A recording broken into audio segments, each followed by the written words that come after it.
Super League on Sky Sport in association with Stan James, the sports bookmaker, whatever your sport.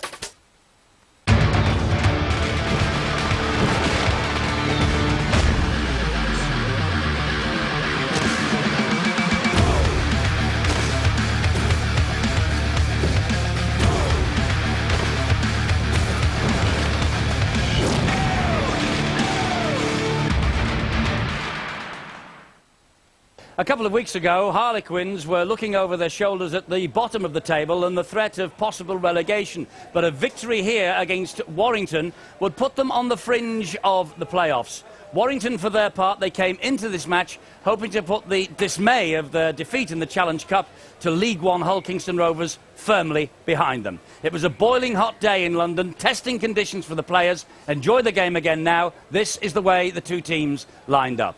Starting off with the Harlequins, they had Henry Paul operating at full-back this week. Smith, Purdham, Luisi, Kwalilawa, Weissner and Dawn. Forwards, Tamata, Randall and Mills, Harmono, Warrington and Mabu. And the bench occupied by Budworth, Heckenberg, Tukey and Lola here, the coach Tony Ray. Now the Wolves of Warrington, Gross at full-back, Farfili, Gleeson, Coelov and Barnett. Breers captaining the side alongside Chris Bridge. Up front it's Lightfall, Clark and Wood, Swan, Wainwright and Westwood. And the substitutes here, Hilton, Mark Gleeson, Lima and Grix. The coach, Paul Cullen. Match referee is Ronnie Lawton. He will be heartened by the news overnight that the Rugby Football League is to employ 6 full-time officials from the start of next season. It's a wonderful step forward for the men in the middle. I wonder whether Mr. Lawton will be one of them. However, it's a glorious day. It is so hot. It is like being down in the Algarve. But this is London. It is very warm. And Steve-O, conditions could play a huge part. It certainly will, and in these very dry conditions, sometimes the players early in the match are quite reluctant to go down and tackle low. So expect a few clean breaks in the first 15 minutes. Tony Ray, the Harlequins coach, they're 8th in the table, 5 points behind Salford, who are 6th. So a win would put them back very much in the picture for a playoff place. And that's what they're hoping for here. That's Breers with the tackle on young Warrington. Luisi was the dummy half, and Luke Dawn just pumps the ball down the middle of the field, and it's going to bounce dead, that. Despite the fact that it's very warm, thankfully there is a pleasant breeze blowing across the Twickenham stoop, which will keep us cool up here. But I'm not so sure about the players down there, Phil. I only hope, as you would say, I'm sure that they have hydrated well in the past 24 hours. Yeah, and they must take the chances throughout the game, whether tries are scored, breaks in play to hydrate as well. Half-time an important time. But you know, there are times in a year when it's important to be big. There's times in the year when it's more important to be fast, and on a day like today with a pitch like this, speed and footwork will be the key. Players like Martin Gleeson will just be dying for an opportunity to get one-on-one with an opponent and try and sidestep left or right of him. That's Ben Westwood driving it in for the Warrington Wolves. Tackle number 4. John Clark is the hooker. Lightfall is the big man who'll carry it forward. And it was an important tackle there from Carl Tamata. And the chip to the corner. And it's a very useful chip as well. It's a knock-on. It's picked up by the Warrington man over on that far side. Bridge was causing all sorts of problems. And Richie Barnett has got it back for Warrington. So it is 6 to go here for the Warrington Wolves. Well, it was a great chip over into the corner there by the hooker, John Clark. A real mess out wide. Breers picks the ball up on the half volley, tries to go through the defence, dumps it back to Logan Swan. Logan Swan gets away from Luisi, gives it to John Clark. This is Martin Gleeson. Forward pass. He just held it a little bit too long. Well, Logan Swan thought that he had someone in support, and actually it was just reefed away at the very final moment when he was about to pass it. Outside feet forward. You see there, I think it's Luisi that gets a hand to it, and that's the reason why it's deemed forward. Martin Gleeson sporting a very different hairstyle. How about this? It's a try, I think, for Ben Westwood. The referee says double movement. How has he got a double movement from that? Well, the only thing I can think of that is felt that the ball carrying arm has hit the deck and the momentum has stopped. It was a great push against the head. It's no, never down. That's got to be a try. Oh, that's a huge error from Ronnie Lawton. Is it ever? The ball carrying arm did not hit the deck when he was first put to ground. Well, they'll be furious for that. Paul Cullen realised they did not play up to scratch against Hull KR last weekend.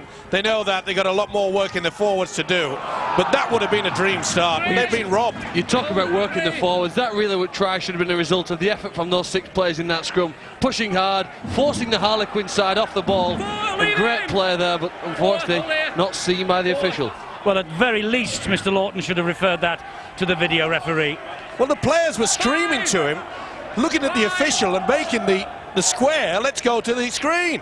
And this is Luke Dawn. He gets the kick to the in-goal area, but that, I was going to say, is too deep, and it is, but only just. It's a 20-metre restart. Well, controversy already here. A lot of responsibility on the shoulders of the halfback Luke Dawn. Harlequins, of course, without their mercurial player, Mark McClendon. And also Danny Williams in the forwards. And really Lee Hopkins, Steve-O. Yeah. And Thomas Luluai, the long-term absentee. So they're down to the bare bones, the Quins. Mind you, Warrington will point to 1 or 2 injuries as well, to the likes of Stuart Reardon. I also think that Paul Cullen has made a huge gamble with Lee Breers. We saw him come out with that leg heavily strapped. To me, he's not fully fit. Chris Briggs got the ball away to the man who thought he'd scored the first try, Ben Westwood. Here is Paul Wood. Now it's with Lee Breers. And Breers, well, he's testing that right thigh, all right. And he's showing it to everybody. Oh, and in the end, he gives the ball to Westwood. And he drops it. Half a gap there as well. You can see he was bringing someone back as a dummy runner back on the inside. Well, 1 try disallowed, which should have been given. And now he's come up with the error. Barry, is there sometimes a tendency to try and play too much rugby early in a game like this when the weather's so hot? I just think with the forwards that the Harlequins have got on the pitch at the minute, you've got to use that second phase rugby and tire them out. But Lee Breers has already showed why he was so dearly missed last week.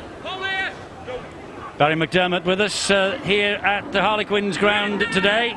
One of our Bruce brothers from the Boots and All programme. He and Terry O'Connor are entertaining you, I trust. You enjoying it, Barry? Because it looks like you're having a lot of fun. We are. I'm not sure I wanted to get stripped down to my underpants. But Breers gets the ball away, gives it to Farfili. Farfili has got the legs on Warrancy, has he? Oh no, it's a wonderful tackle from Warrancy. He wants to get on with it quickly. This is Breers again. Good work round the play the ball area from Nick Bradley, Kwalilawa. What a tackle from Warranty. Unbelievable how he got back there. Martin Gleeson, and Clark just manages to hang on to it. Here is Ben Westwood again. Well, you've got to expect the player's going to be a bit jittery with the ball. The hands will be sweaty, be difficult to control. Here's Paul Ward trying to step out of the challenge of 3 defenders. Warrington are just 4 metres shy of the line. John Clark and Gross. That was Bridge. On it goes over on that far side to Toa Koe Love, who is back in the side. He was a substitute last week at Hull Kingston Rovers. This is the last tackle for Warrington. So there's the kick across field looking for Henry Farfili. He's missed it. And the ball finds touch. Barry. I think Warrington there should take a big pat on the back. A second row forward chasing a very, very fast winger down. And London Harlequins will be really pleased with defending that last set. Yes, they could have been in serious trouble. As it is, it's 0-0 on the scoreboard. Let's go down to Dave Hadfield on the press benches for thoughts about the man of the match today. Dave? For this club to achieve what it should, they've got to bring through their own local players. It's already happened in the case of Joe Mabou. And this Michael Warranty is a very interesting player. He's raw, of course, but there's definitely something there, and he showed his pace getting back to make that tackle. Warrington, well, they get so sick of being told that they can't play without Lee Breers, but he didn't play last week, and they didn't play. He's back tonight. Debatable how fit he looks in the early stages. The other significant change, Stuart Reardon out, so Brent Gross goes back to fullback, where he won a string of Man of the Match awards last season. Yes, but Brent Gross hasn't really been setting the world alight this year. He was absolutely outstanding in 2005, but in 2006, well, he has only got 3 tries this season so far, and he's been playing mostly in the centres. It's Warrington who are in possession. It was a dusty kick from the Harlequins. That's Michael Wainwright at dummy half. Here is the big man Chris Likevall. The other important thing about both sides is that they have to share the workload. In very hot conditions, if you allowed one man to get too much involved in the play for a period of 15 to 20 minutes, he can run out of gas late in the game. It's John Clark from dummy half. Here is Lee Breers. Gets the ball away neatly to Chris Bridge. And Bridge, who he thought about passing the ball to Brent Gross as he fell, but then thought better of it. This is Wainwright. Then to Toa Koilov. John Clark again. Long pass, looking for Wood, finds him, and this is Likevall, and the big Australian forward will trundle it over the 20-metre line. But that's the last tackle here this set for Warrington. It's with Breers again, a kick, trying to get through, but well met in the defence by Pat Weissner. Do you know, no team threatens you more on that last tackle option than Warrington. They've scored more tries than anybody else in Super League. Lee Breers and others are the reason, but they really have some great kicking skills, and they're starting to put a lot of pressure here on the Harlequins. Playing too much of the first 10 minutes near their own line with and without the ball. But the thing is, Phil, they have weathered the storm. There are no points scored, although perhaps there should have been. Yeah, that's a fair point, isn't it? But still, I think Paul Cullen will be the happier of the two coaches. Oh, that was a wild pass from Henry Paul. It's been swooped on by Toa Koilov, and it's another great cover tackle, this time by Luke Dawn. And he's pinched the ball. He's pinched the ball as well. Tremendous work there by the halfback Dawn. Henry Paul gets another opportunity. He gets it wide this time. Oh, it's a great run from Tyrone Smith. Richie Barnett is after him. Richie Barnett has missed him, but Brent Gross brings him down eventually. And everyone's up the other end of the field, except Henry Paul. Flicks the ball wide again, and Tyrone Smith is brought down this time by Richie Barnett. Paul in again at dummy half. Here is Purdom. Now it's with Carl Tamata. First time that the Quins have threatened the Warrington line. Tremendous run though, wasn't it, by the winger Tyrone Smith. Kept his cool. Luke Dawn, short ball on the bursted Warrancy, and he can't get down by Gross. And Warrancy scores for the Harlequins. Beautiful pass from Henry Paul, and the strength from Michael Warrancy. And Warrington, they could have been 12 up, they could have been 18 up. They're 4 points down. What a tremendous effort. You see there that Luke Dawn not only gets to Toa Koilov, he actually steals the ball. Look at the in and out there from Tyrone Smith. Fends away. Brent Gross went high as well, looking to get him in the end. And they did well, did the Harlequins. They kept tight on that right-hand side. And the first opportunity they got to lift it, it was a delayed flat pass. And what about that for quality? This guy, Michael Warrancy, he really is raw as much as rugby league is concerned, but he is impressive. He can't help but score tries, this guy. Michael Warrancy, he's virtually just given the Harlequins a 10-point lead, because he's surely saved a certain 6 up the other end just a few moments ago. And if Henry Paul kicks this, which he does, he's actually given the Harlequins what could be deemed as a 12-point advantage. 6-0 to the Quins. Warrancy the scorer. We've probably seen the best and the worst of Harlequins this season when we've watched them on Sky Sports. There they were back at their best. To go to the length of the field so quickly in a set of 6. And Warrancy coming on almost a decoy run, really. Helped them take them from one end of the field there from that strip. Henry Paul's experience, I think, from sevens aside was important. Spinning the ball wide to space, and then the timing of the run from Warrancy. And then I think the determination and confidence to go around the fullback really has got the Quins right back into the game. Well, the Warrancy tackle, the Dawn tackle and the ball steal, and the awful decision from the referee. Warrington pointless, but Harlequins, Barry, 6 up. The defence has been fantastic in the opening couple of sets. They've just defended their line and defended it manfully, and you'd be surprised how much confidence you get as a team when you go through patches like that and come through the other side. This Michael Warrancy, you know, I watched him probably about a month ago playing for the under-18s, and he was outstanding then, and I thought how interesting it'd be to see him take the step up and see whether he could be just as dominant, but he's showing so far that he's got potential to do that. This is Carl Tamata for the Harlequins.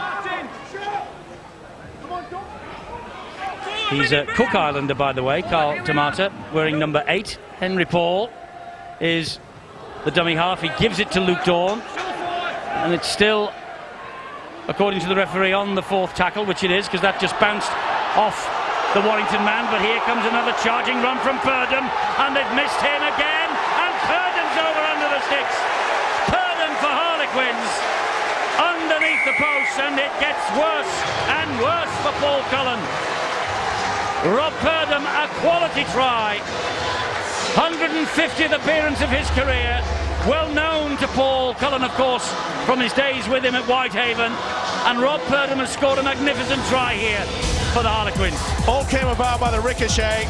Henry Paul started it all, jinking in and out, and you can see how the winger had just pulled in the centre, and the step from Purdham.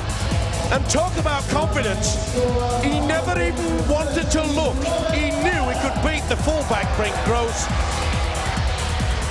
Well, the skill factor was there by Henry Paul. He may not have the speed he had several years ago, but Purdham certainly did. He just waltzed away around the fullback.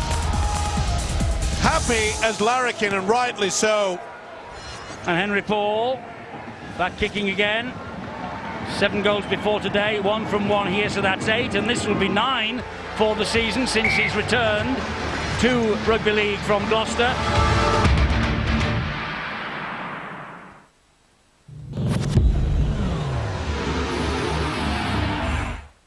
Sky Sports Summer of Cricket.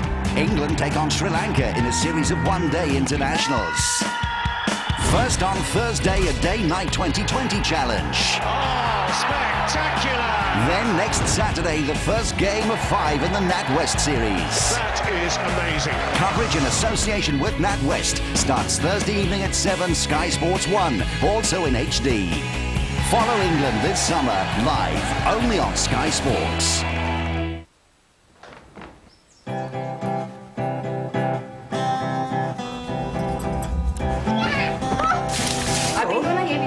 They're the most important part of any business. Will they be ready? Ready to build relationships, to solve problems and invent new products, ready to make a difference. If they have the right software, they will. Microsoft, software for the people-ready business. Go! Welcome to Tokyo, where a new style of racing rules the underground. Let's see what the kids got in this race. And the only way to win Came to the wrong place. is to lose control. The Fast and the Furious Tokyo Drift. Work and play. They don't get on.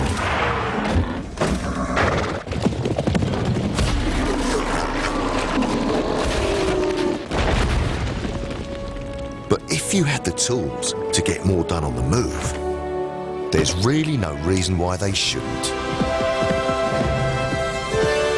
Make the most of now with mobile office solutions from Vodafone. Are you getting to you, Joe? No heartburn. I rushed lunch. Try these. Gaviscon Cool. Gaviscon Cool brings you ultra-cool heartburn relief you can actually feel working. That is cool. I can really feel it. What a feeling! Gaviscon Cool. What a feeling. Ever thought what happens when you've got constipation? Imagine this bag as your stomach. It's full of waste food, and every time you eat, you're adding to it and carrying it around. So turn to Senecot and help restore the flow of your digestive system quickly and simply. Help restore your digestive system's inner health with Senecot.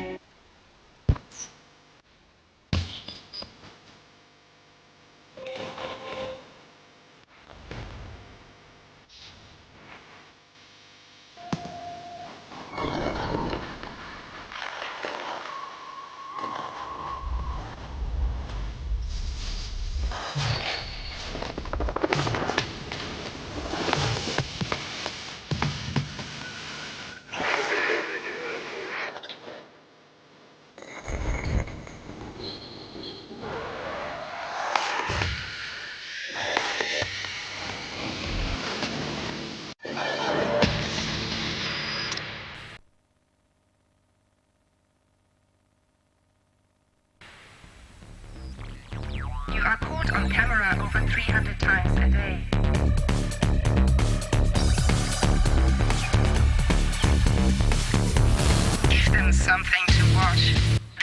Peugeot 207, the drive of your life.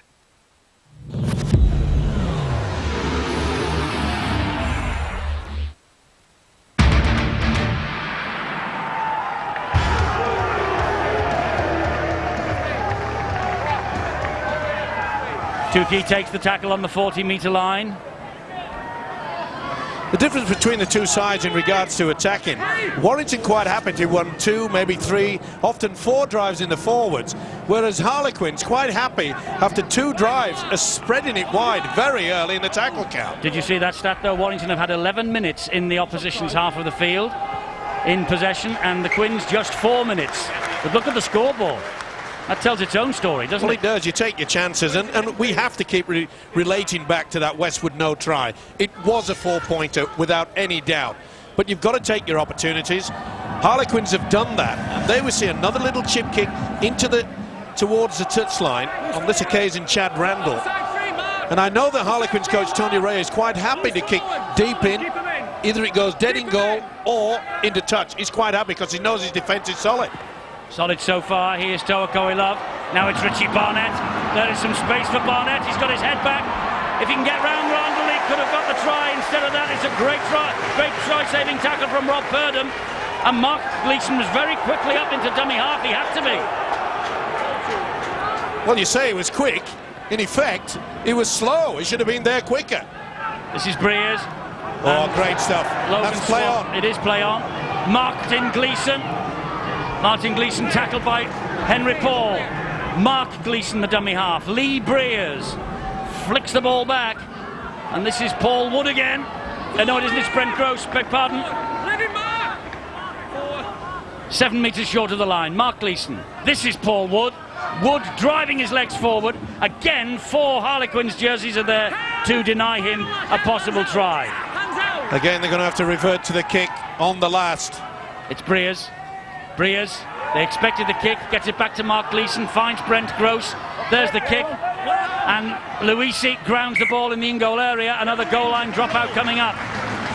Boy, the juice is draining from all these players. Very, very hot conditions. Luisi barely got there in the end, but what about the tackle from Rob Purdom? It looked all over, didn't it? Shut the gate. Not according to Purdom. Come here. Steve-O, talking about the conditions as we see just below us here, Martin Gleeson taking water on board. I was talking to Barry McDermott before the match, before we came on air. Barry, what do you think each of these players will lose weight-wise during the course of the 80 minutes today? Obviously it depends on body size and body weight, but it's roughly about 2 to 4 kilos. But what they will do, they'll have looked at that during the course of today, and they'll have looked to have already put that in the body. So 2 kilos easily in water, in fluids, will have been put in preparation for what they're going to lose. If that's the case, then Barry, you'd look forward to playing in these conditions all the time. I'm really glad I'm not playing today. It's such a fast game, Super League, and it's unforgiving. It doesn't matter what weather it is. It's whoever plays at the correct tempo, and it's all about applying pressure. You look at the scoreboard. The Quins are 12-0 up, and they've spent hardly any time on Warrington's line. I've got some bad news for you, Barry. I know you're playing tomorrow for Widnes against Doncaster. They're talking about 90 degrees in the shade tomorrow. 90. I wonder what degrees it'll be on the bench when I'm sat there after 4 or 5 minutes. This is Brent Groves for Warrington. Here is Chris Bridge. Now, he missed out. Clark found found Logan Swan rather, and Logan Swan again. He tries to toss the ball back, impossible, but he's finished. And he's got it back to 6. He lost it. And the Quins had a chance. And then Luke Dawn was standing all over Logan Swan, and he gives them the penalty. Well, they lost it first. And they went down to get it, and then well, what constitutes a one-on-one tackle in a schmozzle like that? Here is Logan Swan again. This time he hangs on to the ball. I've just seen Danny Lima come on the pitch, lads. He offers a lot of bulk and a lot of impact off the bench for Warrington. He's a big talisman for them. This is Brent Gross again. Flicks the ball back to Toakoe Love. He has Chris Bridge with him and finds him as he fell. Over the top to John Clark. Warrington trying to run the defence off their feet, but they're standing absolutely firm as a rock so far, this Harlequins rear guard. Well, Warrington are offloading, but no one is actually running onto it like this. Lima has, and Lima, now then. No, nowhere near. He was got him forced back in the field of play. Great defence again. Chris Bridge stabs the ball to the in goal. Bridge, well, he got a hand to it. Was he taken out? Look at that one. It looked as though he was pulled back. Interference first. Well, at least it was different because Bridge decided to put the kick in very early in the tackle count. Didn't wait till the last. Well, I think it was pushed away, but I don't think you can deem that as an obstruction. It's a knock-on, I think, from Chris Bridge here. Yeah, I don't think you can call that obstruction. He definitely has not got control of the touchdown. The push, to me, really had no inference in regards to him getting to the position. In my opinion, Jerry Kershaw is the video referee. Now then, he wants to go frame by frame, and I'm afraid he had no control of that. So to me, there's no really holding back. He's off balance.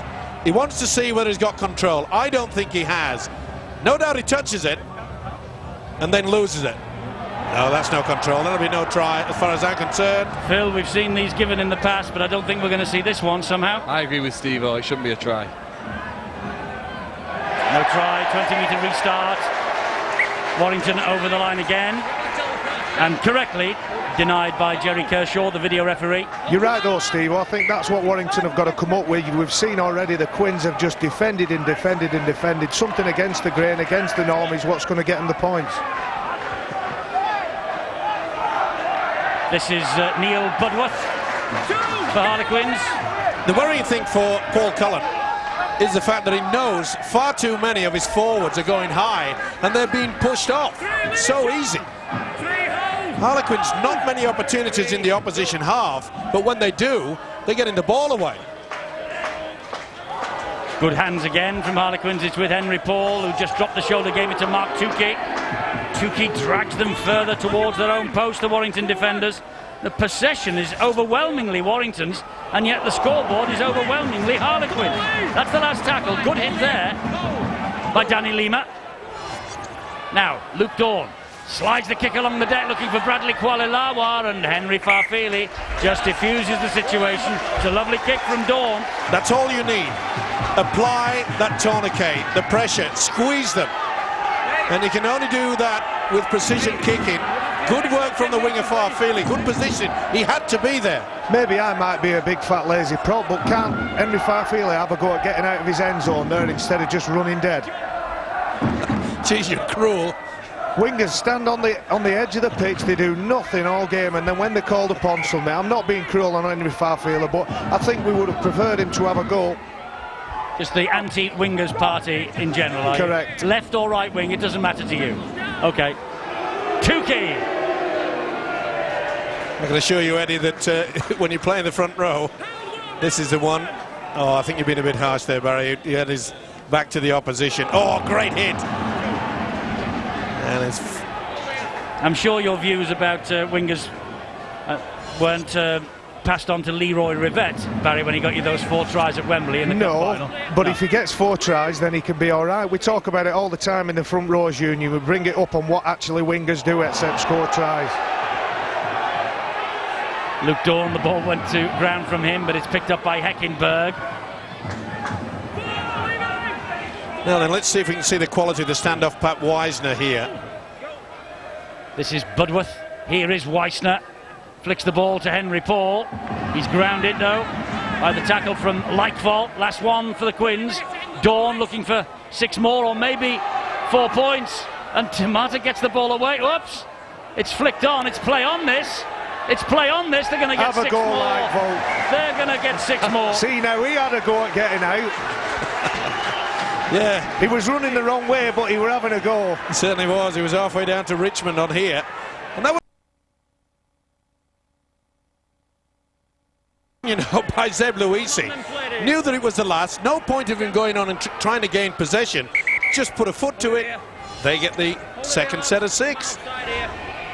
Well, in this heat, this pressure could easily tell. And I think there's a problem here for Lee Breers.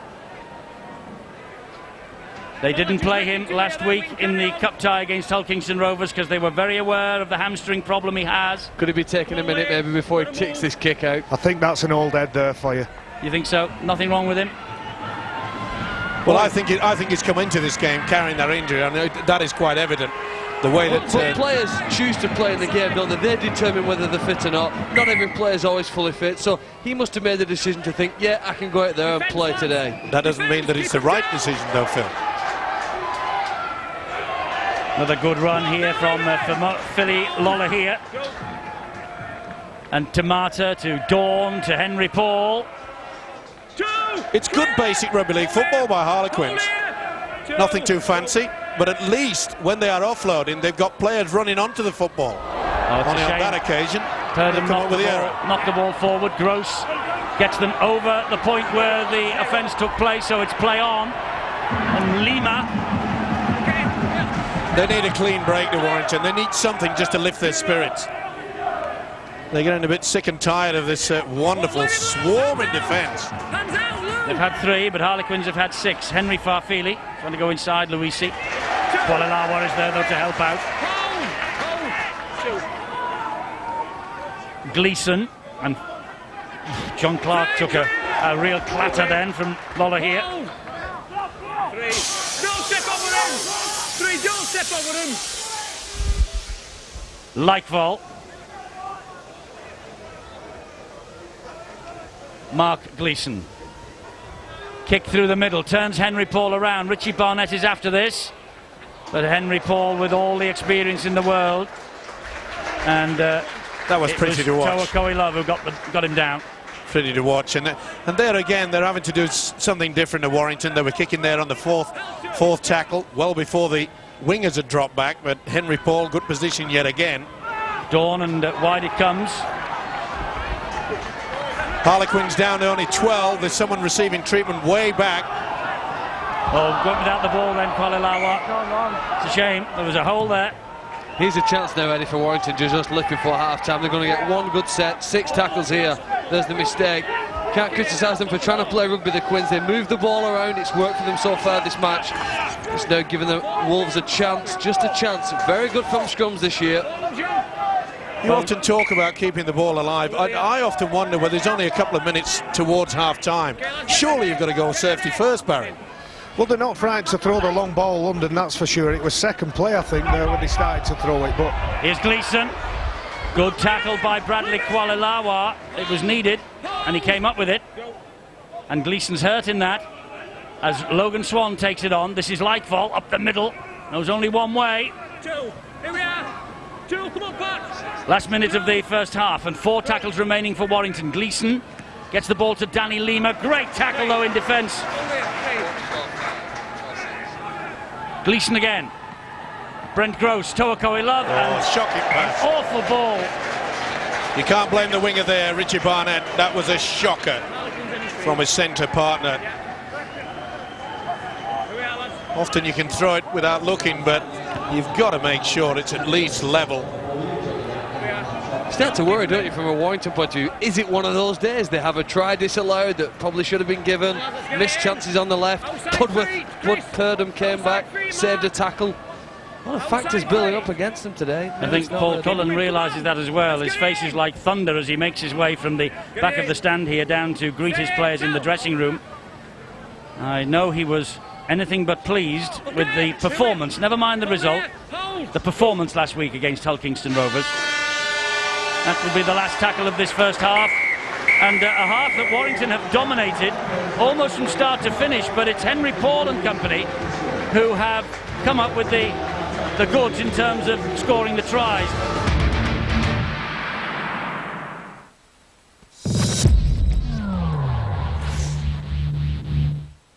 It's Destination Sydney. Big trouble here. Try. England. Face arch rivals Australia.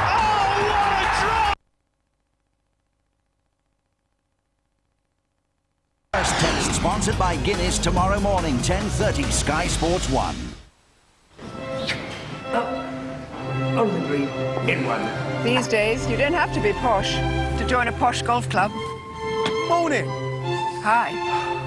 And you don't have to be posh to be privileged. All you need is 4 years no claims on your car insurance, and Privilege will guarantee to beat your renewal quote. Fantastic course. Should have seen you on the 8th. That's what Privilege likes. good drivers. Call Privilege now or buy online at privilege.com. Imagine you scored tickets to the football finals. Your friends wonder who you'll take. Even your boss is looking for an invite. Then you see his Samsung LCD HD TV. It's stunning. The design is brilliant. Your decision suddenly becomes clear. When you tell your friends you gave your tickets away, they think you're crazy. But when they see you got the new Samsung TV, they think you're a genius. With the beautifully designed Samsung LCD HD TV, it's not that hard to imagine.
You're on Sky Sports. What do you think about England, Brazil, Germany and the rest? So what do you think?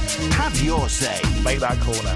You're on Sky Sports. World Cup Special. Starts Monday, 10:30, Sky Sports 1.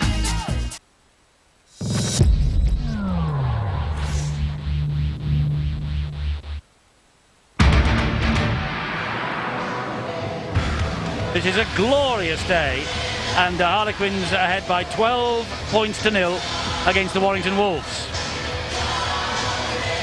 Defence is the key. In many dressing rooms in the Super League, the notice defence wins matches is pinned onto the wall, and that certainly must be the case here at Harlequins for Tony Ray, because his team have defended stoutly, and whenever they have had the chance, the two chances they've had, they've taken them with both hands. Now then, we're back, we're in action. What did you say during the break? I said Warrington so often have been referred to as a yo-yo team, and in the first half they didn't have any string. Right. Thank you for that. What did you have as a kid? Well, I better not ask you again. A whip and top I had. That was the only bit of string I saw. Oh, and Harlequins gobble up the possession. Silly play by John Clark there. Do you think Paul Cullen will want to go and walk the dog if we keep seeing things like that? Isn't that a yo-yo technique, Steve? Well, if they don't win today, there'll be quite a few of the players walking. That is for sure. Here is Lola here. Good drive from Lola here. Oh, and he gets the ball around the corner as well, and it is picked up by Luke Dawn. See those two offloads there? One was on the player's own line and one was on the opposition's own line, and I know which one I prefer.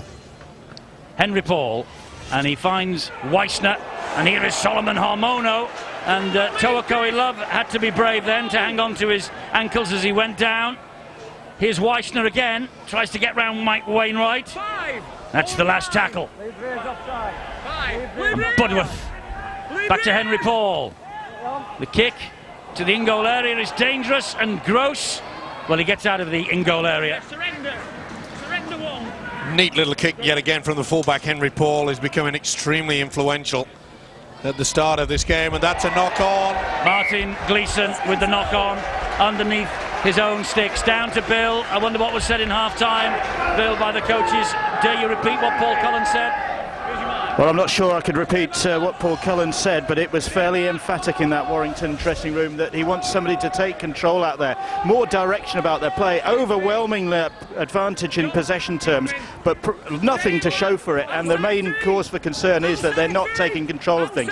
Interestingly, just briefly there, Martin Gleeson put the ball down. He's got a finger injury. If you look at his right hand, I think it is, he's got a couple of fingers strapped. Interception from Lee Breers. This will test the hamstring. Lee Breers all the way to the line. He's not slowing up despite the fact that Purdham is keeping chase, and Breers scores a gift for Warrington, and an absolute gift.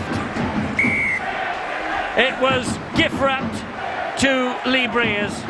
Who else but Breers to sniff the interception? And everybody was up the other end of the field as far as Harlequins were concerned, and Breers, well, a hamstring injury kept him out last week. That's a real test of it. And he's come up 10 out of 10. Well, he's a very classy, well-balanced player, isn't he, Henry Paul? But he does have the ability to show and telegraph the pass, and there's none better in Super League or Rugby League throughout the world, as far as I'm concerned, at pinching and intercepting the ball as this man here, Lee Breers. That is just what the doctor and the Warrington coach Paul Cullen needed. He doesn't look hampered there. Didn't slow down late in the game. He knew that he had them. And I know exactly what Paul Cullen will be barking into that walkie-talkie, is that remember to concentrate on the kickoff. And that's, I think, is what Lee Breers is saying as well. Get back there and keep your eyes on this ball, and let's not cough it up again. Well, that could so easily have been 18-0 because Harlequins turning the screw after the knock-on by Gleeson. And the referee having a word with Lee Breers as he makes his way back about markers at the play the ball. You've got to admire the ability, though, haven't you, of Lee Breers. He does read it, though, as I mentioned earlier. The fact that Henry Paul, he does it ever so stylish, doesn't he? It's as though he passes in slow motion. And on that occasion, he wished it had gone a lot faster. Lima is held standing up. Here come Warrington again, but once more, Harlequins very, very quickly off the line and in quickly with the tackle. With Warrington, of course, these Harlequins in the guise as London, they are founder members of the Super League, and both have made the playoffs twice, 2003, 2004, 2005 rather. They both missed out in 2004. Will they both be in the top six shakeout at the end of this season? Warrington currently fourth in the table. No, they're fifth in the table. They will go fourth if they win here. Henry Paul with a little fiddle on the line. Gave them the chance to close him down, Barnett and Coe-Love. Well, they've no excuses, have they, really, here now? That's the perfect way to get back into a game when you've been flat, things haven't gone your way, and you've made uncharacteristic mistakes. To get an interception, which is a gift, really. Lee Breers showed great pace to score from 80 metres out. But now they've everything with just 6 points behind. They had the majority of possession in the first half. It should be the fresher of these two sides, and a mistake now by Harlequins. And Logan Swan has picked the ball up 23 metres away from the line. Here is Mark Gleeson. Complete lack of concentration there. Mark Tukey really didn't want to take that ball with two hands. They could pay the price. They're gift wrapped in this to Warrington if they do. Mark Gleeson, dummy half, directing the operations, pointed left, went right. Here is Lima. Big hit by Lima. What a great tackle that was. Fantastic hit by Mark Tukey. Two big men colliding there. Breers, like ball. Can't get the ball down. He's held up short. Breers again, pointing that way once more. Goes the other way. Oh, an interception from Breers now. This is Luisi. Lucky Luisi. He's got two in pursuit. Farfili's quick. Farfili gets to him and he loses the ball, does Luisi, in the challenge. Oh, that is a sin. He did everything right. He knows he should have kept hold of the football. He tried to waver. It's amazing what you can do. I can do even better. Well, not quite as good. Well, even better because he couldn't score. Good work by Farfili. Was it stripped out? Well, he pulled him out. It depends on whether they can see if he did get a hand to it. What will Ronnie Lawton now decide as to whose head and feet? Feed to Harlequins, has ripped the ball. Yep, well picked. Phil picked it out completely. It was stripped out, but I tell you what, there's some intensity in the defence, Warrington. They've come out a very different side in this second half. Well, I know you're going to get back to that new ruling in regards to the tackle. It's play on, but if it is play on, then it goes in touch. He's got it right. This is Weissner for Harlequins. It's an interception-a-thon today, isn't it? You just see ball the was lost there. And again, a Warrington hadn't touched it, says Mr. Lawton. They have 7 tackles because this is the 0 tackle. Here is David Mills. What would he give as an ex-Widnesian to score against the old enemy from Warrington? This is Tamata. 2, leave him! 2! Luke Dawn for Harlequins, trying to unlock the Warrington defence. 3! Lost it. Knock on. Lost control. Well, plenty of errors in the second stanza. No doubt about it. He really should. You know, a lot of players, I know they want to get on with the game very quickly, but they do make this fault of trying to put the ball down at the same time as that they're lifting their body. And that's where they do lose it. I think quite possibly Paul Cullen would have said to the Warrington side, don't let this Harlequin side play it as fast as they want to, and they're purposely trying to slow them down. Martin Gleeson is wrestled to the ground. There's a quick play of the ball. Henry Farfili's on his way. Made a lot of ground there in 2 tackles, and now they're going to make more because there's a penalty. Round the throat. Round the hold it. No doubt about it. Round the throat. And also the throttle. That's not that messing around. He's got him for the actual throttle tackle. That's 2 errors from Luke Dawn. He's got more experience than that, and he really has put his own side under tremendous pressure. This is Logan Swan for Warrington. Now it's with Mark Gleeson, who finds Chris Bridge. Bridge to Wainwright. Wainwright tackled by David Mills. Tukey's in there as well for good measure. Mark Gleeson. And Lightfall on the charge. So he just barges his way past the defenders. Lola here, though, stands up to him. Mark Gleeson. It's with Lee Breers. And wide they go to Gleeson and to Farfili, and great defence again. He keeps it alive somehow. Martin Gleeson floats the pass. Mark Gleeson, Danny Lima, great scrambling defence from Pat Weissner. Mark Gleeson once again. Here is Chris Bridge, and Chris Bridge trying to step his way to the line, and David Mills stuck to the task well. Will they go for the power play or the option of the kick? John Clark back to Breers. I think it's going to be the kick. There it is, wide, looking for Henry Farfili. Oh, gift for Farfili. Can't get it down though, can he? No, ball comes out, knock on. Was it by Luisi? Play on. Oh, that's a big call. The touch judge was there. Surely, so I think Luisi, you're right, Eddie. Oh, what are they doing here, the Harlequins? They're doing a reverse pass in the play of the ball about a metre from their own line. That looked to knock on to me. Referee he looked to his touch judge and asked for assistance, and it was none forthcoming. So it's play on. Bradley Kualalawa for the Harlequins. Well, both coaches will be getting the message out. Say, hey, come on, fellas, it's not panic time. Look at the clock. We've got plenty of time to win this game, either of them. Bradley Kualalawa, it's his 50th game this in British Rugby League. Lightfall has missed the tackle. Lima has missed the tackle. Wainwright has missed the tackle on Tyrone Smith. Last tackle though now. He's having a big game, is Tyrone. Henry Paul, Weissner, that bounces off the Warrington man, is picked up by Barnett. He did well then. Put his body between the ball and the onrushing Quins players. Do you know, a lot of people ask me about the charge down and why do so many players go for the charge down, and it's not to get the ball, it's just to put pressure on the kicker so the kicker cannot put it where he wants.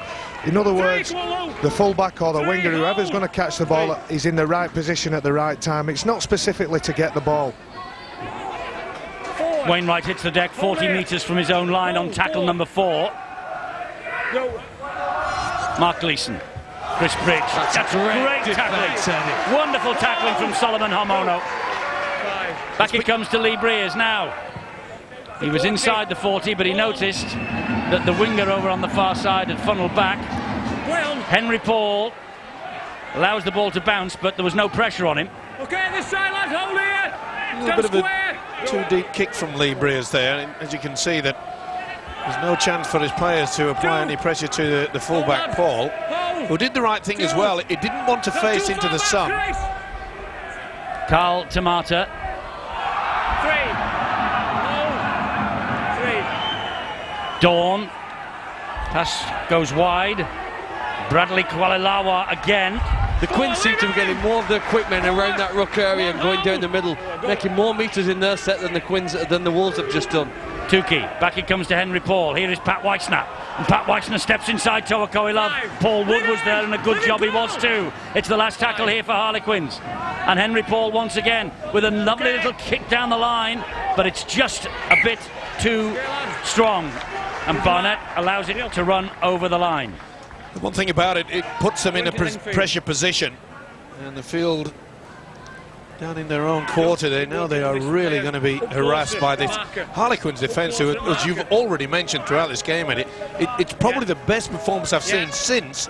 Remember that day? I think it was a really muddy, wet day up at Bradford. Yeah, when they got the 18-all draw. Yeah, that was an absolute tremendous effort from the Quins that particular night, and they've matched it so far.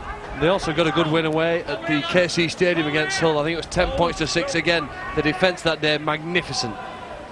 Well, it has been so far this afternoon.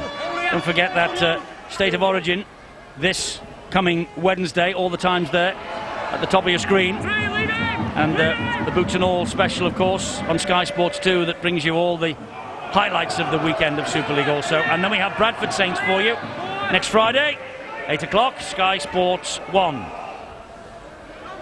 Mark Gleeson managed to hang on under pressure from Lola here. A pass from Bridge goes to ground. Knock on there. Knock on against Quins, is it? Yeah, Rob Purdom. He definitely played it, listed Purdom. He wasn't involved in the tackle. Yep. There you can see the deliberate move of the right arm under more pressure. And it's little mistakes like that that can just turn this game. Keep him in, heads in, outside feet. Gleeson to Breers, spins it wide to Martin Gleeson. Sporting a new hairstyle today, Martin Gleeson. Have you noticed? He certainly has it. He's gone for the warm weather look. Can't blame him. Logan Swan. But I have noticed over the last 5 minutes that Warrington are now getting the ball out wide as quickly as possible. They're not keeping it tight with the forwards, and that is a good move. It's with Breers. Here is Chris Bridge. Bridge looking wide for Toa Koilov, finds him. Weissner got the initial challenge in, there were 2 more then after him. It's Bridge, it's Paul Wood, and Wood taking the responsibility himself. Another push by the prop forward underneath the posts on the last. Mark Gleeson is there at dummy half. He finds Lee Breers, they go wide. Martin Gleeson over the shoulder, Henry Farfili. Back it comes to Logan Swan. Martin Gleeson's down injured. Kick to the in-goal area. Click to the in-goal area is too deep. Good work by Tyrone Smith. Got the ball out quickly as possible. That'll be a quick tap.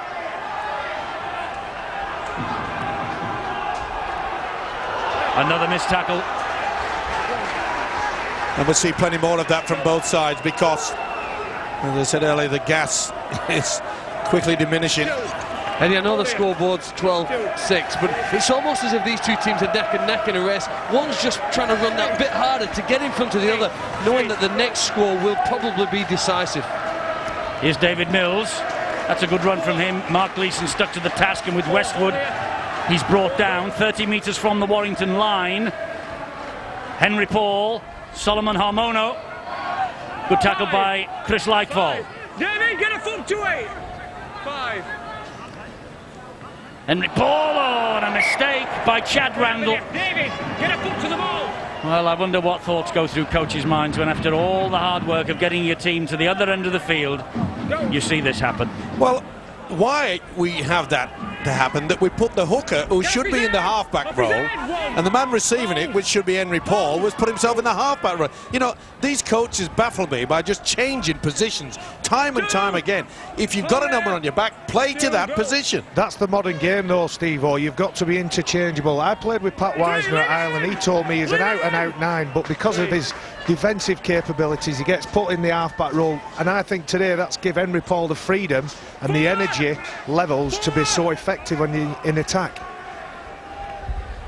Paul Wood for Warrington. What you're saying, Barry, is that modern day players very versatile. Very versatile. I was an 8, a 10, or either one of the subs. You were never a 2 out of 5, that's for sure. Breers with the high kick. And Toakoilov gets to the man who caught the ball, but here comes Henry Paul now for the Harlequins. Just get a sense that Warrington have upped the tempo. I think they're realising that time is going against them. Well, that's a big hit. Purdon will play the ball quickly. It was Henry Paul. This now is Luke Dawn. Good job that Henry Farfili got to him. And I think there is a Warrington player down again. Luisi, ball back on the inside. Nick Bradley, Kuala-Lawa. Brent Gross is there. Brent Gross gets to him. Last tackle here. Warrington short in numbers in defence as Dawn finds the number 24, Pat Wisner, and Wisner goes over for the next Harlequins try. Warrington were caught short in defence then. The heat of the day taking its toll on the Warrington defenders. And Pat Wisner, a try scorer in 4 consecutive matches then for the Harlequins. Super play, but before this, the build-up from Harlequins, deep, way down in their home quarter, was nothing short of superb. Dawn gets through it. Wisner, there was a huge gap. Warrington were very slow to get back, which is no surprise in these conditions. The way that the Harlequins counterpunched it from way down has brought them the try. And look at the diagram. Well, they've gone the length of the field. They've had players who can inject speed when the opportunities present itself. With space on that left-hand side after the 4th tackle, quick play the ball. They went again, 40-metre gain, and finally the Wolves defence couldn't get back in time for that last play. Well, Pat Wisner, he has had experience in Super League with Halifax and also with Lee.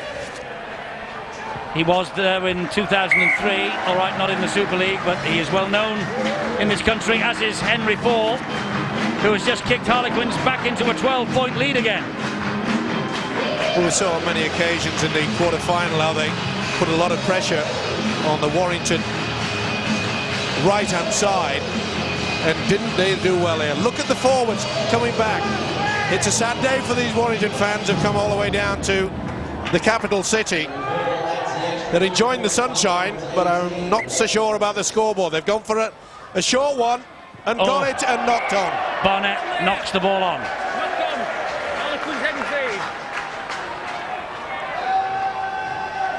Well, with the 18-6 lead, I'm sure that Tony Ray will be sending out the message that we are just entering into the final quarter. No silly offloads, no fancy play for quite some time. Just irritate your opposition. Do you think Henry Paul might go for that drop goal a little bit earlier today, Steve-O? Well, you never know. It's not a bad option. Luisi is grounded by Martin Gleeson's tackle.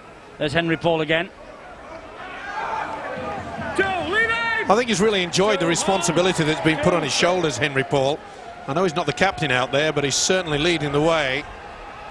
Well, his signing is certainly the catalyst for this club, isn't it? Well, he certainly is. I made a point. You know that one point that he had that's defeated Salford? That could be that one win that could keep Harlequins out of trouble. But offside, Warrington now. Is that the first penalty they've been awarded today? Second. Second penalty for Harlequins. Marker's too far back. Second marker.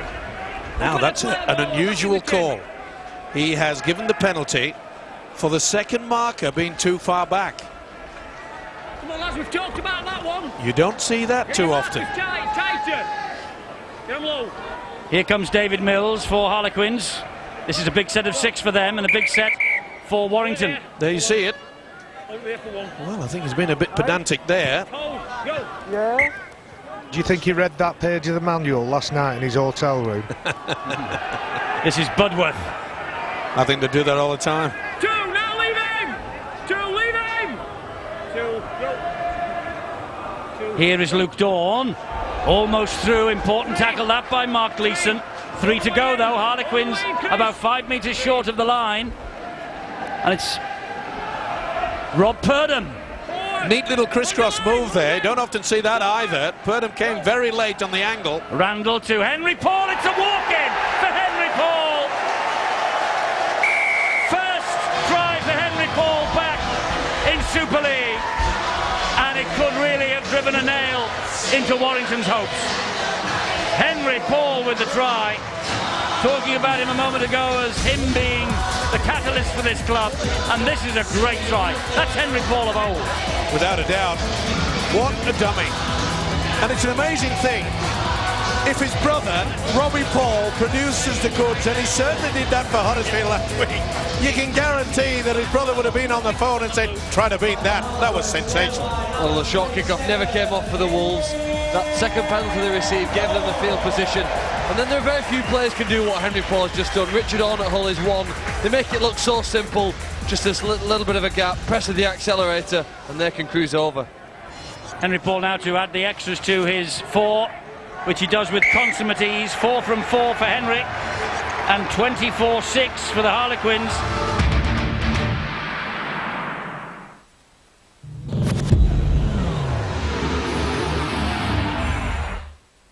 Tiger is back, and he's looking to make up for lost time.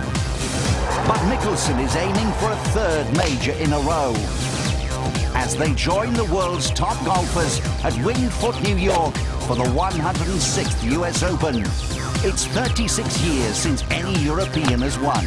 Can they do it in Ryder Cup year? In association with the Royal Bank of Scotland, starts Thursday, 3 p.m, Sky Sports 1.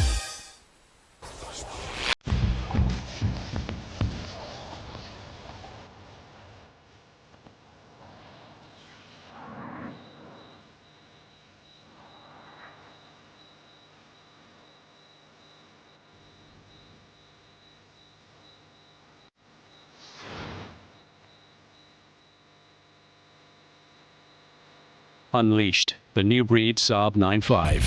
Saab, move your mind. Right now, in-store at Sony Centres or online at Sony Style, you'll find the biggest range of the best from Sony, with service from people who really know their stuff. And pick up the latest 32-inch Bravia HD-ready LCD TV for only $14.99, with 1.5 years interest-free credit and a free DVD recorder. Buy the new Sky HD Box 2 and get £100 cash back. Shop online at Sony Style or buy in-store today at your Sony Centre. More Sony for your money. I used to think it was pretty straightforward. You sorted out a pension and that was that. But now I read stuff and I'm thinking, is a pension enough? Should I be spreading the risk? Do I need to diversify my portfolio? I know one thing for certain. I'm totally confused. Make sense of investments with Norwich Union. Speak to a financial advisor.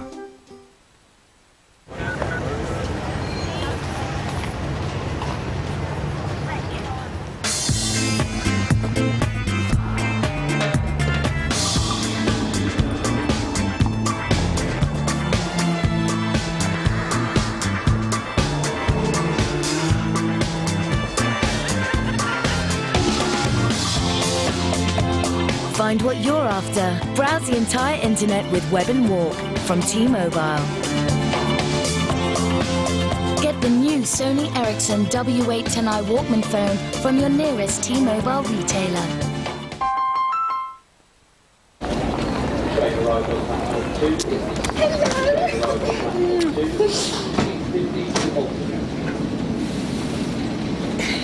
Sorry.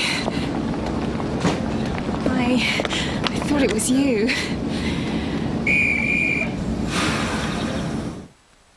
It's all checked and balanced, Dave. It's going to be a good meeting. Scott, we have traffic ahead. Can you suggest an alternative route? Scott, will this exit get us around the traffic? Scott, do I bear left or right? I don't know. To find your way easily around traffic, it's not Scott, but TomTom, the portable car navigation system. With an easy-to-use, extra-wide touchscreen and many clever extras, the new TomTom Go is the smartest TomTom ever.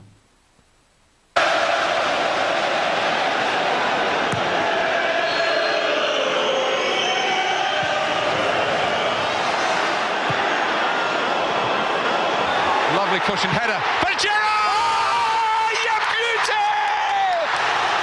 Well, you don't need me to explain it. Just watch this.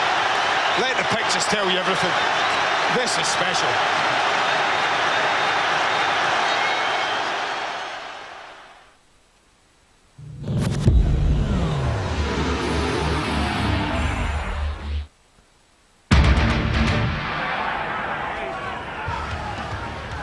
Dawn again.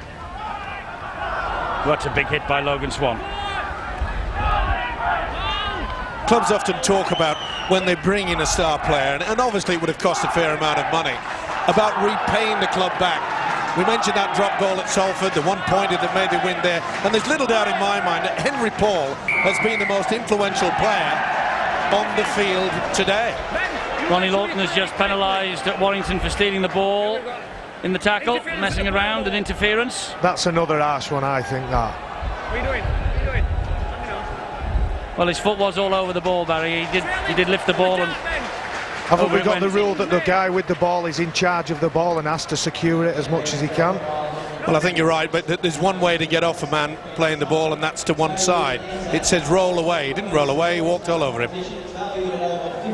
And Tony Reyes said we'll have the two. Yeah. He must be ever so pleased. A few weeks back, they knew they were in the relegation zone. And Henry Paul has kicked another 2 points for the Quins. They lead 26-6. And it's an important kick that for the Quins. They're not over, they know that. They had a bad period last week in the game at Leeds in the Cup. They conceded 4 tries in a 10-minute spell. And there's still time here for the Wolves to come back. The Quins can't clock off now and think the job's done. There is time, Phil, but there isn't much sign, is there, sadly? And this is the reason why they got those 2 points from the boot of Henry Paul. No chance for Big Mills to get up and play that ball. Well, this time, for once, Warrington got possession from the short kick-off. This is Westwood. Back it goes to Bridge. Bridge wide, it goes to Logan Swan. Here is Martin Gleeson. Now Henry Farfili. Farfili has to take the tackle, try to get his legs away from the arms. But a good gain for Warrington from the kick-off. Well, if they are to mount one of the late charges, Warrington, they've got to score in this set. And they've just got to keep the ball alive. They've got to just chance it. Paul Ward. It's been a great defensive effort, though, from the Quins. It really has. Tremendous. Lee Breers. Here is Mike Wainwright. And That's play on. Always said that he's knocked it on. Tyrone Smith. Definitely reefed away. And perhaps he's got it right.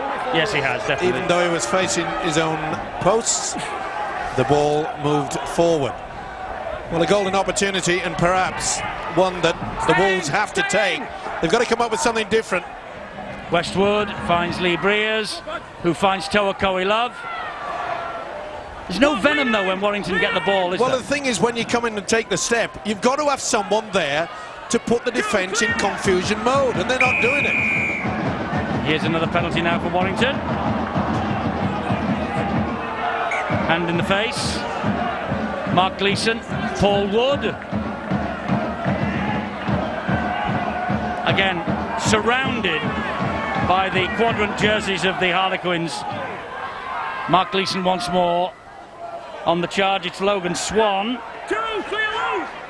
2 hands out. Mark Gleeson. Back to Lee Breers. Here is Chris Bridge. Bridge back on the inside to Toa Love. That was a more enthusiastic run. But great defence again. Wainwright. Again, fantastic scrambling defence from David Mills and company. Lee Breers, wide. Logan Swan, this time Warrington are in. Breers' long pass finds Logan Swan, and Logan Swan, well, maybe, just maybe, gives them hope. There is still time, but it'll be a remarkable comeback if. And again, the silly play from Luke Dawn.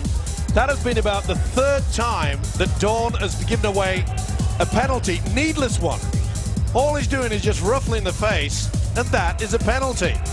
They caught them for once out wide. Logan Swan gleefully takes it, gives them a glimmer of hope. Can they keep it going? It'll be a big mistake by Harlequins if they just shut up shop and say, we'll hang on to what we've got. They have got to be positive and keep at it, because Warrington have just got a lifeline. They have. Logan Swan's try has been converted by Lee Breers. It's 26-12. The referee has stopped the clock because Warrington are waiting for the kick-off and Harlequins are plodding up to halfway.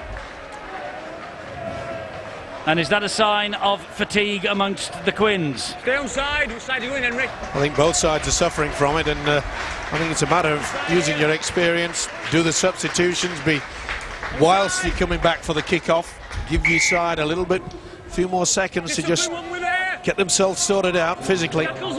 Gross collected the kick-off. Harlequins collected Gross. Time's the enemy now for Warrington. 26-12 and 11 minutes remaining, and they've lost the ball. They haven't really been at the races today. Well, I think most of the errors that have come out of Warrington have been brought about by the enthusiasm of the opposition. As you mentioned, the wonderful effort on defence, but they've always had one going forward and someone going up top to try to knock the ball free. Here's Tyrone Smith. Enthusiastic run from him. Oh, Mark Hilton misses the tackle. Two tackles gone. They're 5 metres short of the line. Come on, two. Plays the ball, Randall. Here is Pat Weissner. Tried to go inside the defender. Oh, bit of a punch up in back play. They've decided to stop it, get on with the game. Luke Dawn, Solomon Harmono. He's pretty good one-on-one.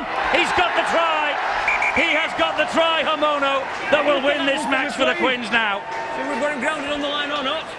Well, he has to see whether it's actually touched the whitewash first. I think it has, but only just. He did very well to keep the ball carrying arm away, and that is no doubt, that is TRY. And Solomon Omono has secured a vital 2 points on the Super League table. This is confirmation. Try given by Jerry Kershaw, no doubt. Solomon Homono just stretched out the arm, plunked the ball over the line. The try that will probably seal the win, because as soon as Warrington had thoughts of a revival, Homono has snuffed it out. And the biggest plus to this Harlequin side is that a lot of these players and forwards have become very agile. Watch Homono. It's not sheer strength. It's a beautiful step. Look at that. Any three-quarter would have been quite happy with that. The forward would finish it, and he knows it, that they've won the game. I think the last minute of play really summarises this game. A mistake by Warrington, great skill, strength from the Quins to go over, and probably the biggest factor, I think, the determination in the ball carrier, running with the determination that nothing was going to stop him before he got to the try line. Henry Paul has missed with the conversion attempt, but it's still 30 points to 12. Warrington have got to score 3 times just for a draw. I don't think they're going to get out of it, Barry. No, I don't, but Solomon Omono come up with a great shot on Mark Hilton. Mark Hilton's a fierce competitor. He dislodged the ball and come up with a try. Speaking to a couple of the Leeds lads during the week, Solomon and Omono hurt a few of them a couple of times in that game. Henry Paul did well then to collect the short kick-off that Warrington took. Picked it up on the half volley. It was excellent, it was. Here's Chad Randall waiting at dummy half. And maybe the way that Henry Paul has played this lunchtime will perhaps give an indication to his coach Tony Ray that, you know, give him more work, the better he becomes. He really has been significant today. Great day for Harlequins, but what about the injuries, Bill? Well, this could take a bit of the shine off it. Michael Warrington has been an outstanding performer for Harlequins this afternoon. A try-saving tackle, of course, early on in the proceedings, but he's sitting on the sidelines at the moment, left ankle all strapped up, and it could be another casualty to add to a growing list for the Harlequins coach, Tony Ray. That's a blow. Michael Warrington. Ankle bound in the ice, but he has contributed to this victory for Harlequins. I can't see Warrington getting out of this with 8 minutes to go. Not the way that Harlequins have defended for their coach Tony Ray. It's been a magnificent performance. Lee Breers inviting Richie Barnett to chase this, which he does. Henry Paul is there, and that's a knock on, is it? No, it went backwards. Oh, that's a big call. It's unusual you get that. Well, wasn't Tyrone Smith offside? Well, it appeared that way.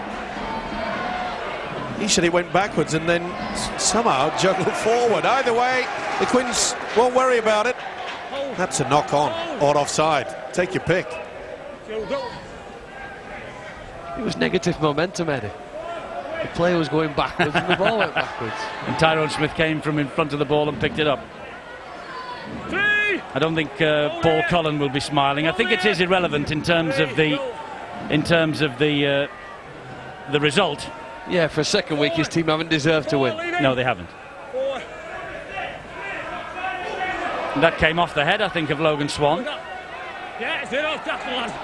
So the referee says zero tackle. I think it was thrown into his head, actually. It certainly was. It was a little bit complicated there from the Quins, but at 30 points to 12, you can feel confident of trying to do the short pass. This is Simon Griggs. Gee, they've worked as a unit, haven't they? Harlequins' defence has been magnificent, it really has. There's a pretty high shot as well from Lee Breers. They've been pretty potent in attack as well, Steve-O. In the first half, they only had 2 chances, scored with both. And their ability to scramble back. I mean, let's go to the very, very early part of the game when the second row is now injured. Michael Warrington got back and saved a try. Here is Coe Love. This is Richie Barnett. He must score, which he does, in the corner. Maybe consolation and nothing else for Warrington, but Barnett over in the corner for his 8th try of the campaign. He's been on the wing for the last 7 matches, 4 in those. And with Hull last year, if he didn't play in the cup final, how would he like to get to Old Trafford? And the ability to keep the ball alive and then spin it out wide is the reason why they've scored. Remember, Logan Swan, he scored with a pass out wide, and so has Barnett. But I'm afraid it's far too late. Good offload. Did well, did Paul Wood, who I must say is probably the pick of the forwards on the Warrington outfit. Breers with the leg heavily strapped, has missed with the kick. He took it very quickly, obviously, because time is important. 30 points to 16, though, Harlequins. And fully deserved. The scoreline indicates the difference between the two sides. Warrington at the stoop to face Harlequins for the first time since 1999. They have since met them at Charlton, Brentford, Newport and Carcassonne. And this is the first meeting between these two clubs this season.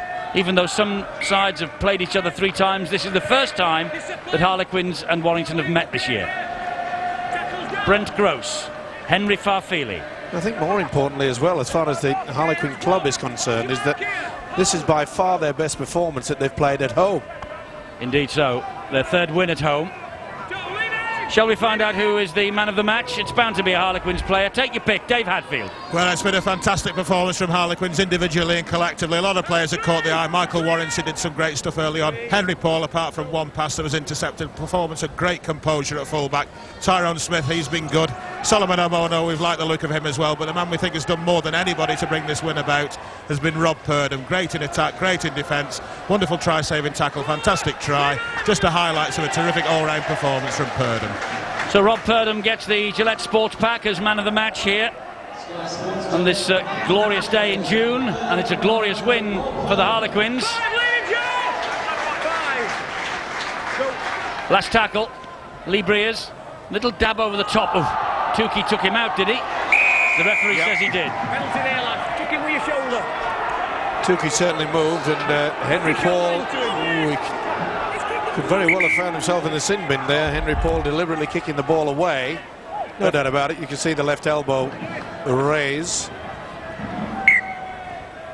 Where's Lee Breers looking though? Is he possibly looking for that penalty? Has he old-headed him again?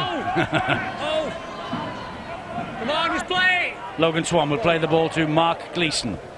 This is Henry Farfeely. He's come inside. Every time Warrington have had any danger, there have been 3 Harlequin players around them. There they are again. Another 3 or 4 to stop Lightfall. 10 metres out. Mark Gleeson. Scampering run from dummy half. Didn't go exactly where he wanted. This is Wainwright. Here, Rob. Great defence. John Clark. Up the middle. On the bounce. Gets to Logan Swan somehow. Flick pass. Mark Gleeson again. They're there in numbers. Tukey and Heckenberg this time. John Clark, Lee Breers, Lightfall, Toakoe Love. Look at the scrambling defence from Harlequins. Toakoe Love tried to get the ball away to Barnett and brilliantly halted by Tyrone Smith. He's had a big game as well as the winger Tyrone Smith. Got himself in the right position. It's a never say die attitude from Harlequins today. It's been outstanding. And he will be an extremely proud man, will their coach Tony Ray. Here's Hamono again. Well, when you think also that the personnel that they're missing Harlequins, it's an outstanding effort from this team. Here's Lulawai missing, Mark McClendon, they're 2 real strike players. Yes, plus Danny Williams, plus Lee Hopkins. You can't underestimate the effect that he has on this Harlequin side. Well, Solomon Hamono was left with no option but to kick that, and he said, not the best. He scored a try, so he figures maybe I can have a kick as well. It might be my day. But I think Rob Purdham's had a fantastic game today. He's defended manfully and he's run his blood to water. I'm really pleased for Rob. He's quite possibly, I think, the best Cumbrian running around in Super League. He plays well every week, and I think he's probably one of those players who's desperately unlucky not to be in the GB squad. Indeed so. The juniors, by the way, the academy. Oh, here is Simon Griggs breaking the line. And Simon Griggs will score a consolation for Warrington. Further consolation. Just mentioning there, the youngsters watching on from the sideline. The academy match is scheduled here for 4 o'clock this afternoon. It's going to be a long day for those boys in the sun. This is a great run from Griggs. It's what he's capable of. Well, it's come far too late. As Eddie has mentioned, sheer consolation. Luke Dawn, not the best attempt. Just trying to scrag him on the shoulder. But they know only too well it's going to be a very, very sombre trip back up the motorway to Warrington. Come on. It certainly is. Come on, let's go. It may look close now on the scoreboard, but I can assure you that it's flattering from Warrington's point of view. It is. It would have been a bit closer if Westwood try had been awarded. Yes. Trust you to raise that again, Phil. Just when Ronnie Lawton thought we'd all forgotten about it. Well, it's just with the score being... Yes, no, you're right. Yeah. Could have been a real finish, couldn't it? Who would be a referee? Eh? They get aggravation out in the field, they get aggravation in the stands, and they get aggravation from the commentators. And they want 6 full-timers next year. You're going to put your hand up? Not from me. Offside there on these kicks. Offside on these kicks, lads. Rumbustious, rigorous, great defence. Harlequins. Barnett. He's trying to get rid of that ball, you know. Last minute of the game. Mark Gleeson. Well, where has all this been? Here is John Clark. They have Martin Gleeson out wide. Martin Gleeson back to John Clark again. Here is Brent Gross. Still play on. Clark. Mark Gleeson. This is Griggs. Simon Griggs is getting the try for Warrington. His second try. And now that decision does come into play. at the start of the game. Paul Cullen shakes the hands of everyone around him, disconsolate that they've won it, that they've lost it rather, but they are going to get within 2 points. We said it was flattering, perhaps it is, but what about the run from Mark Gleeson that set all this up? It was unbelievable, and good work also by John Clark to get themselves back on the inside. They'd nothing to lose. They got another set of 6. It certainly ricocheted off. It'll be all over, but the Quins have certainly deserved the spoils. Far too late from the Wolves. Try converted by Lee Breers.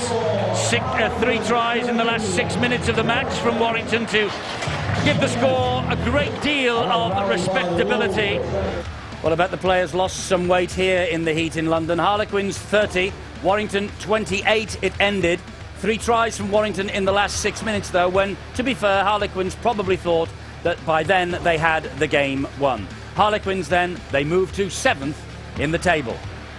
Now then, coming up on Sky Sports from the world of Rugby League, don't miss this, second State of Origin match between Queensland and New South Wales, live from the Suncorp Stadium in Brisbane, 10:30, Sky Sports 1 on Wednesday morning. And our next appointments in the Super League, Bradford Bulls against St Helens, quite a match in prospect there, 8 o'clock, Sky Sports 1 on Friday. And next Sunday night, noted Sunday night next week, Wigan Warriors against the Catalan Dragons, a 7 o'clock start on Sky Sports 1 again, and yet again a match that Wigan must win.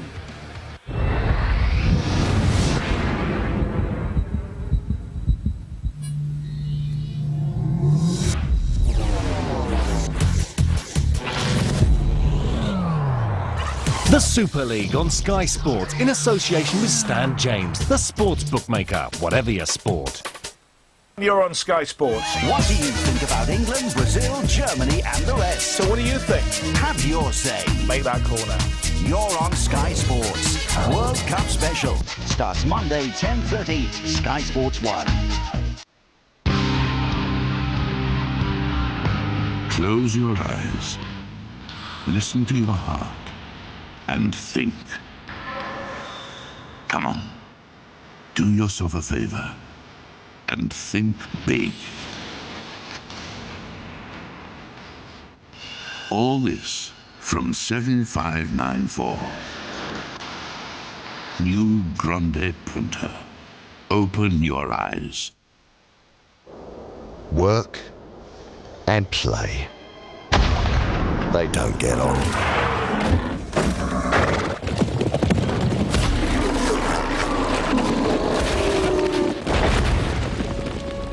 But if you had the tools to get more done on the move, there's really no reason why they shouldn't. Make the most of now with mobile office solutions from Vodafone.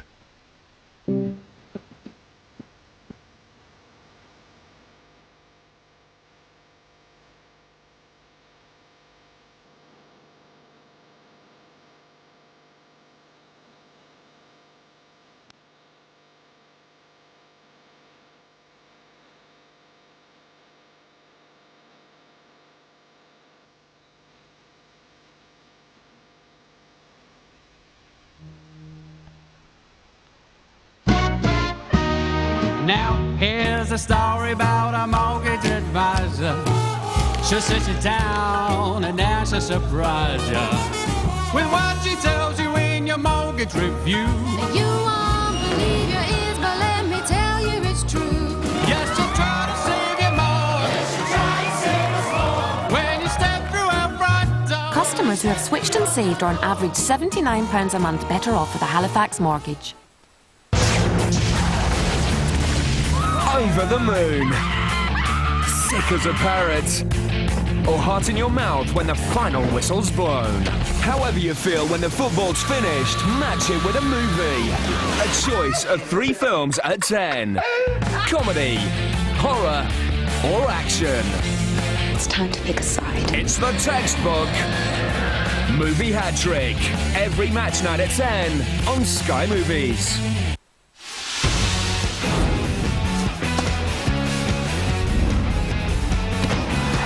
This is Sky Sports.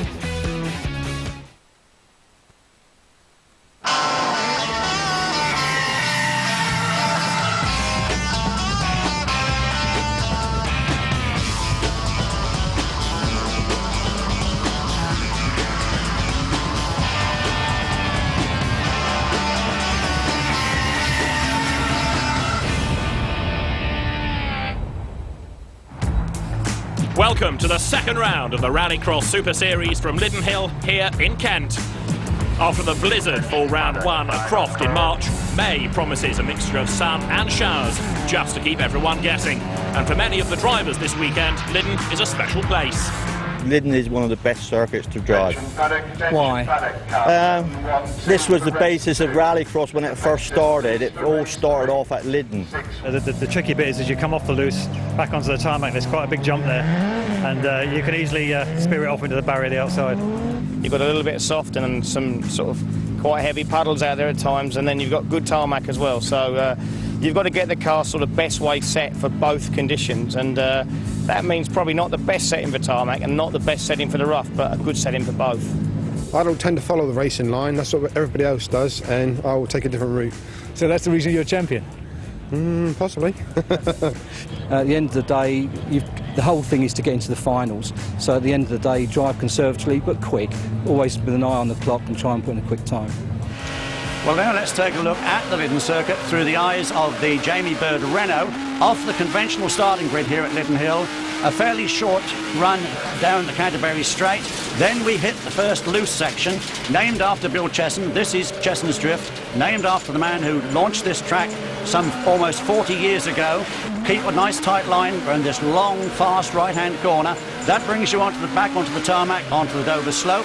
Down the Dover slope into the Devil's Elbow, regarded as probably the most important corner on the circuit, because if you lose it there, you have then lost your momentum up this incline, which leads into the North Bend hairpin. North Bend hairpin, probably the tightest corner on the circuit.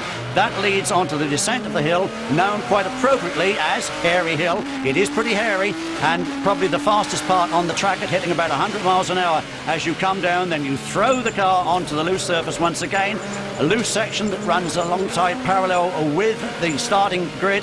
Then the jump that Steve Hill was talking about as you exit the chicane and back down into Chesson's once again.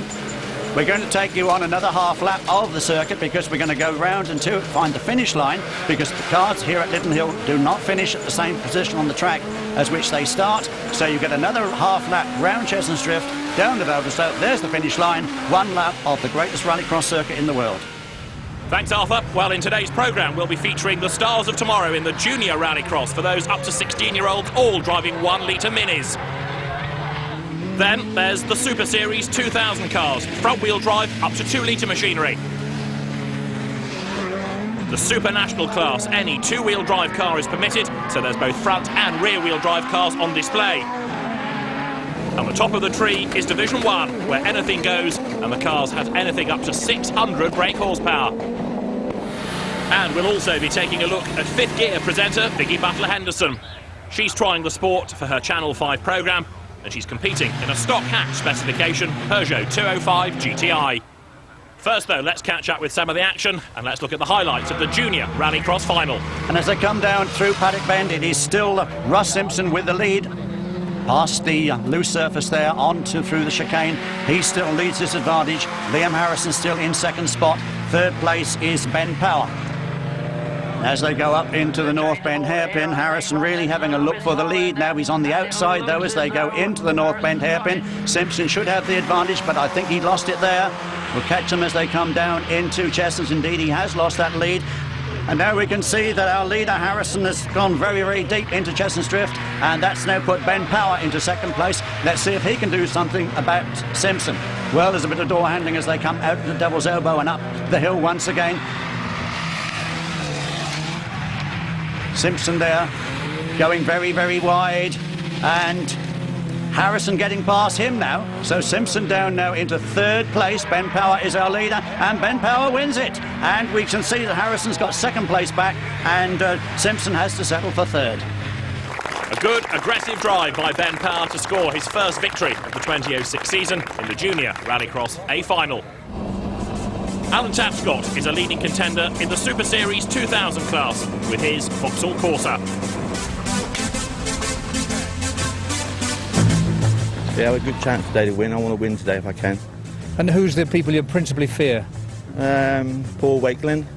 He's a good lad. He's a 1600, but the car's a little bit lighter than mine. But he's a good little driver, so it should be a good little battle. Today's not been going too well so far, but hopefully we'll get out and get a few races going and get some luck going. I took a little alternative route through practice and bent him in the front bumper up, so but it's all right. You were the one who dislodged that tyre at the chicane, were you? That's it, yeah. I didn't like it where that was, so I thought I'd move it. Up to the grid then come the cars for the Super Series 2000 final. Alan Tapscott is there, ready for business.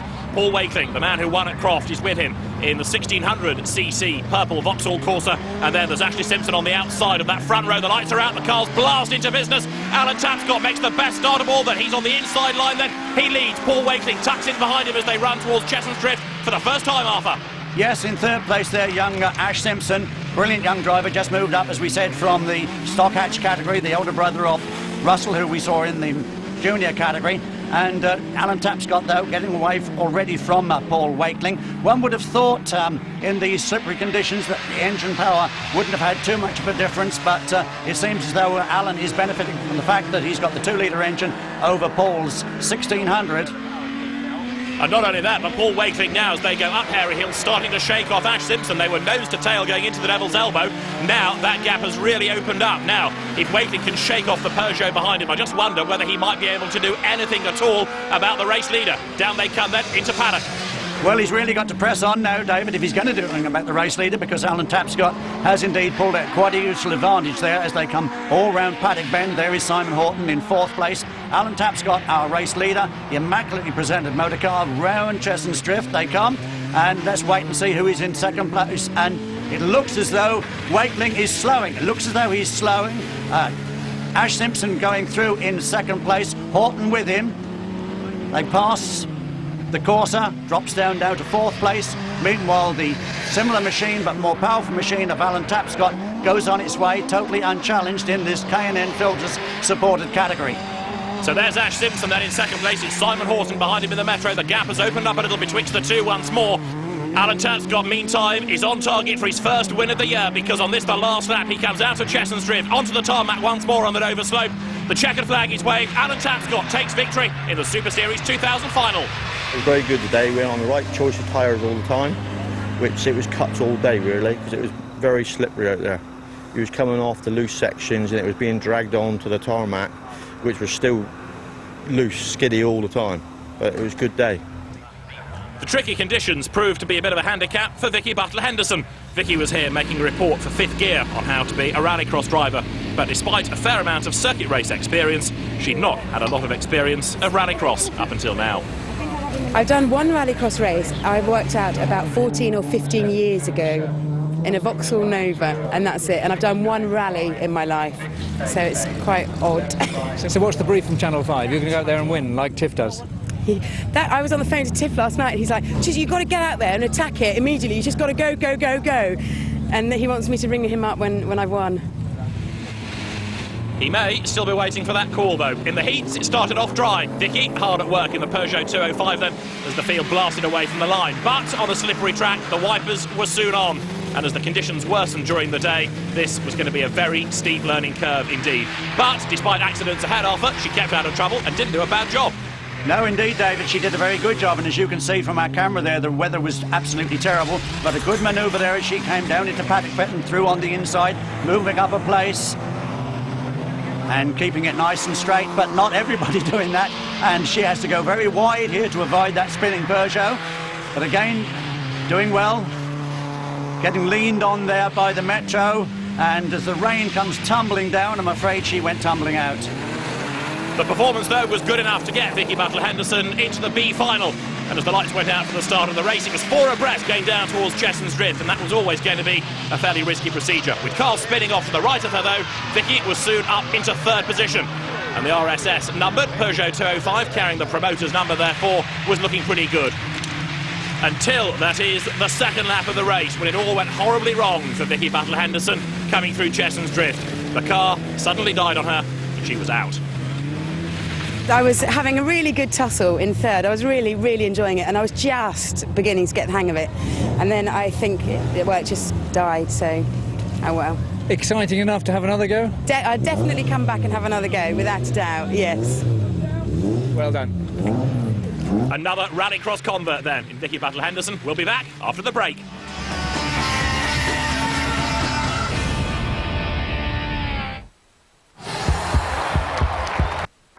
Sky Sports Summer of Cricket. England take on Sri Lanka in a series of one-day internationals. First on Thursday, a day-night 2020 challenge. Oh, spectacular! Then next Saturday, the first game of 5 in the NatWest series. That is amazing. Coverage in association with NatWest starts Thursday evening at 7, Sky Sports 1, also in HD. Follow England this summer, live, only on Sky Sports.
Because there's always a massive movie.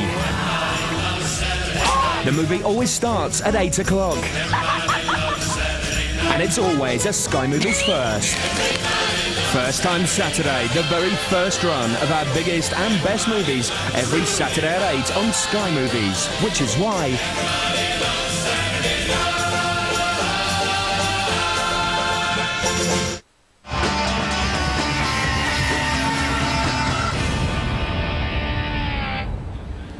Welcome back to Liddon Hill for the second round of the Rallycross Super Series. Well, we've looked at the cars in Stock Hatch, in the Junior Championship and in the Super Series 2000. Now it's time for the big boys of Division 1 with Andy Grant, one of the leading runners. Liddon's my favourite rallycross track. Won several events here over my last 10 years of rallycrossing, and I've been a Liddon champion as well.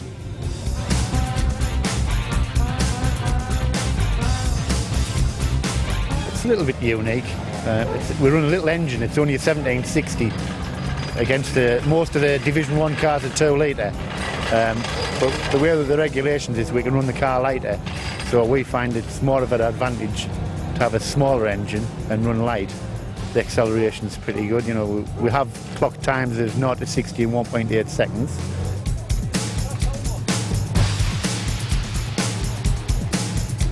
I obviously spent most of my years rallying, and rallying has become very, very expensive, and there's a lot of people out there who've got cars perfectly suitable for this. They can go in the rally car class, can bring their rally car, have a cheap weekend.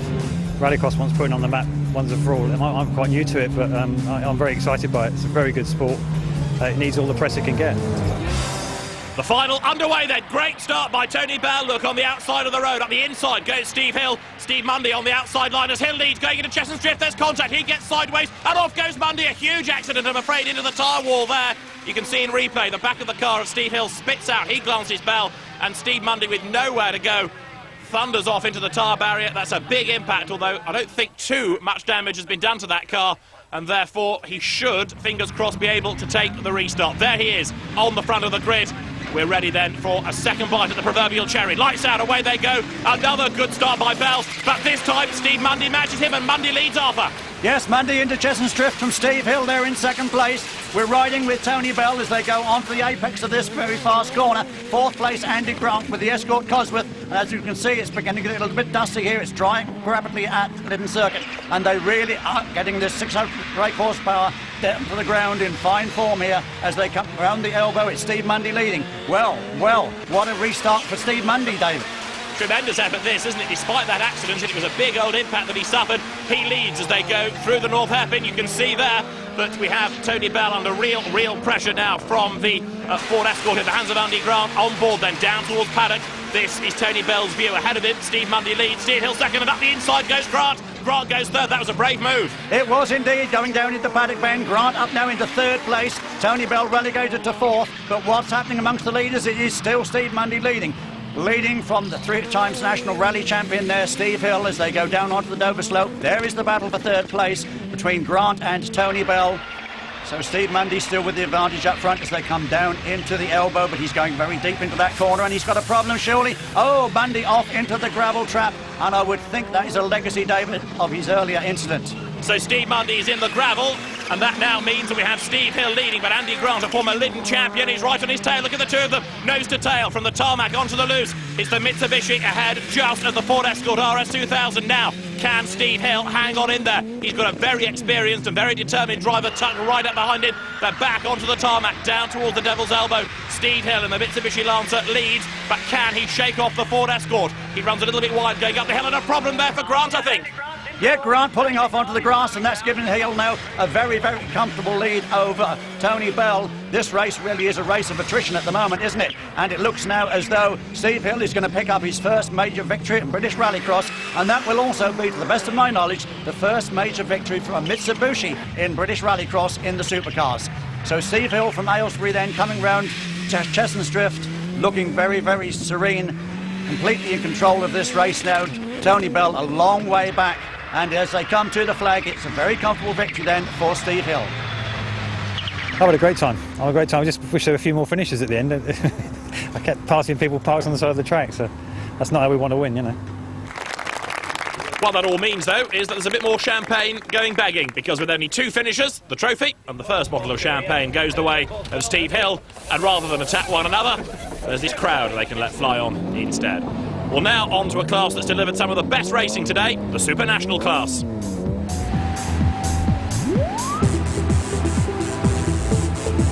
It's going to be a lottery today, what tyre choice. I think a good tyre choice will probably win a race, and also if the car's set up spot on, it should be okay. But as we know now, it's drying all the time and we could get back to a hard setting. So we're going to soften off for the first heats and see how we get on, and then from then onwards we'll see how the rest of the day pans out. Would generally favour a front-wheel drive car. I think the Clios are hoping it's going to stay dry, and I hope it stays wet, so we shall see. There's about, in some cases, 200 horsepower difference in the cars between mine and the Escort and some of the Clios.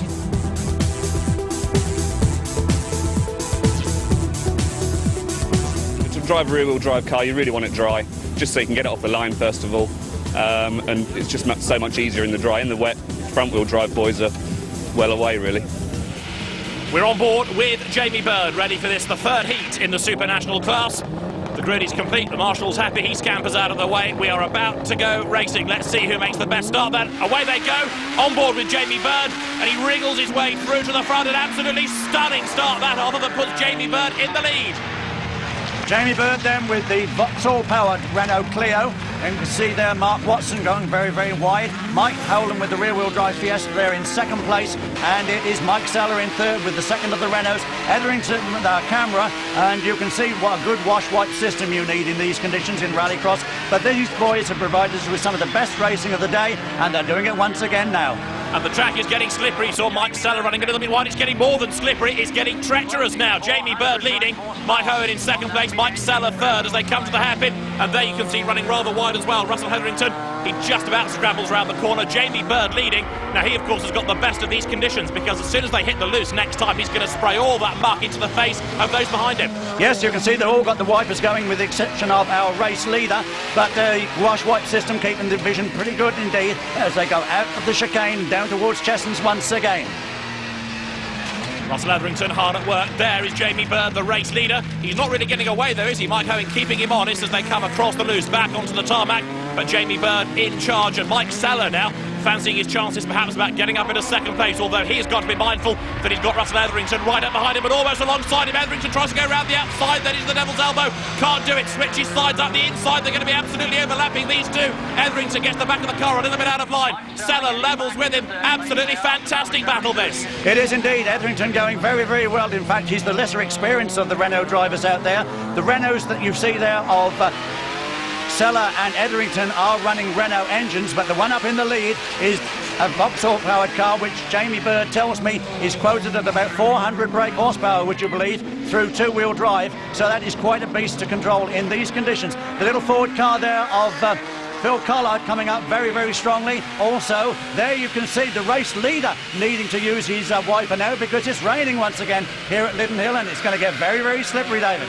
He's got enough in hand, though, just to measure his pace a little bit, I would have thought here. Jamie Bird then leading, Mike Howard in second place. Up into third, though, now is Russell Etherington, but Mike Seller fighting back on the inside there. They touch. Etherington takes the line for the corner. Mike Seller not really alongside him, but he was trying to have a go up the inside. Phil Collard is there as well. And Seller, having been attacking for a position as they came into the hairpin, is now having to defend as they come downhill.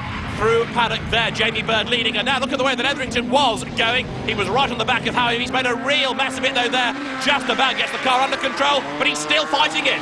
He is indeed, and that is all to the advantage of the ones up front who are beginning to get a little bit of daylight now between themselves and Etherington-Seller battle. On board with Etherington, last corner, last lap. Etherington fishing for gears. That's going to delay him as they head back to the tarmac. Jamie Bird's going to take the win. Second, Mike Howland, and look at that for third. Side by side, Mike Seller it is, who just gets his nose in front. Seller third, and Russell Etherington pushed down to fourth.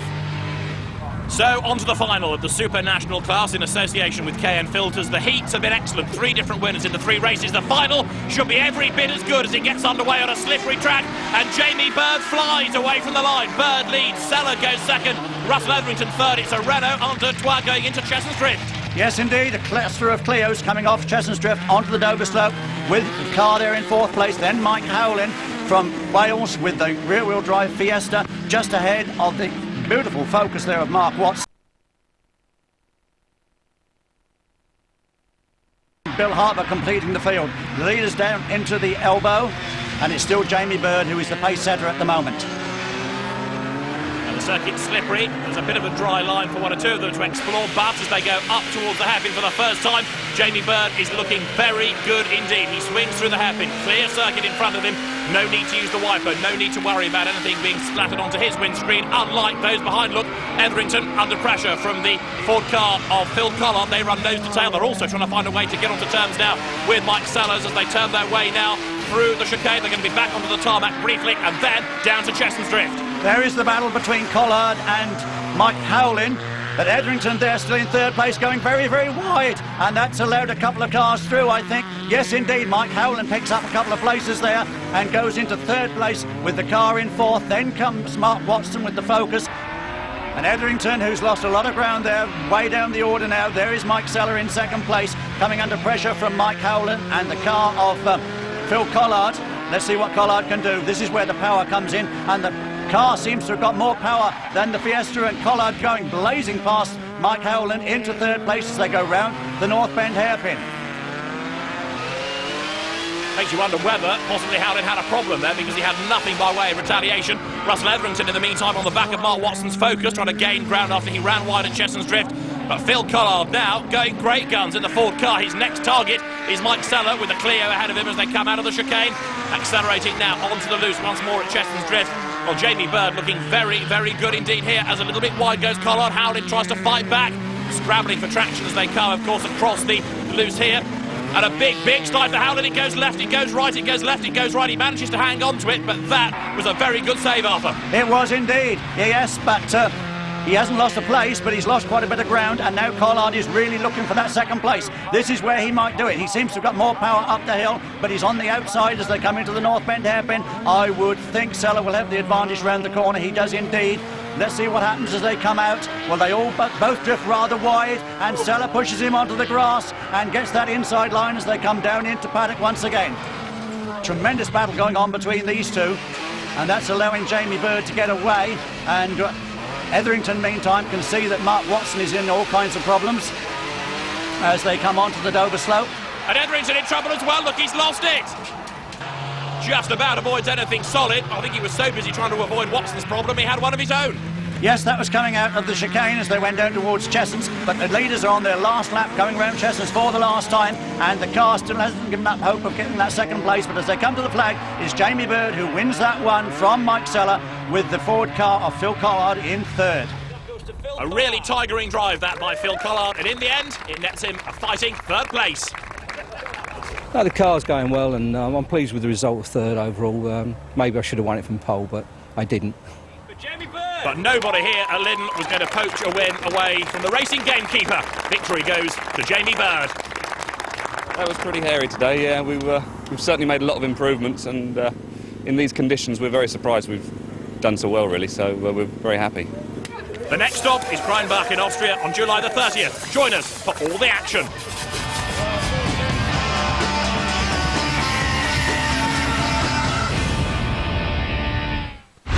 It's destination Sydney. Big trouble here. Drive. England. Face arch rivals Australia. Oh, what a drive! The first test sponsored by Guinness tomorrow morning, 10:30, Sky Sports 1. With the football just begun, you've still time for a new TV from Currys. We've a superb range and great savings. Like £200 off this Philips 42-inch HD-ready LCD TV. Now only $1,499. Currys, always lowering prices. Only in one. These days, you don't have to be posh to join a posh golf club. Morning. Hi. And you don't have to be posh to be privileged. All you need is 4 years no claims on your car insurance, and Privilege will guarantee to beat your renewal quote. Fantastic course. Should have seen me on the 8th. That's what Privilege likes. Good drivers. Call Privilege now or buy online at privilege.com. I love putting my neck on the line and not knowing what's going to happen. Those few seconds before, where it can go either way. That's what I get excited about. Brilliant. There is an easier way to get your thrills. Come join us now on Sky Vegas. Channels 845 and 846.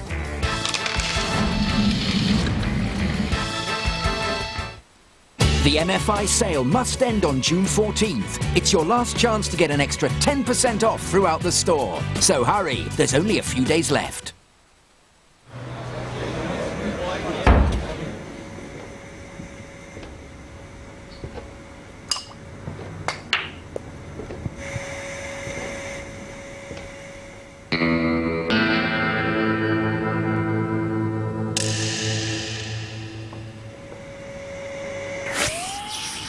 You're bad. No rubbish rugs, no nonsense. John Smith's. This summer, they will clash. 24 versus the World Cup. And now you can watch every single second. We've added 8 additional start times for Sky Digital viewers, so you won't miss Jack or the footy. Go to Sky One tomorrow night and press red anytime between 9 and 11 and choose the time you want 24 to start. 24 multi-start, tomorrow from 9 on Sky One. Coming up, live rugby union Australia-England tomorrow at 10:30 on Sky Sports 1. Live cricket Essex-Gloucestershire tomorrow at 10:30 on Sky Sports 2. And live wrestling from the ECW One Night Stand Sunday night at 1 on Sky Sports 1.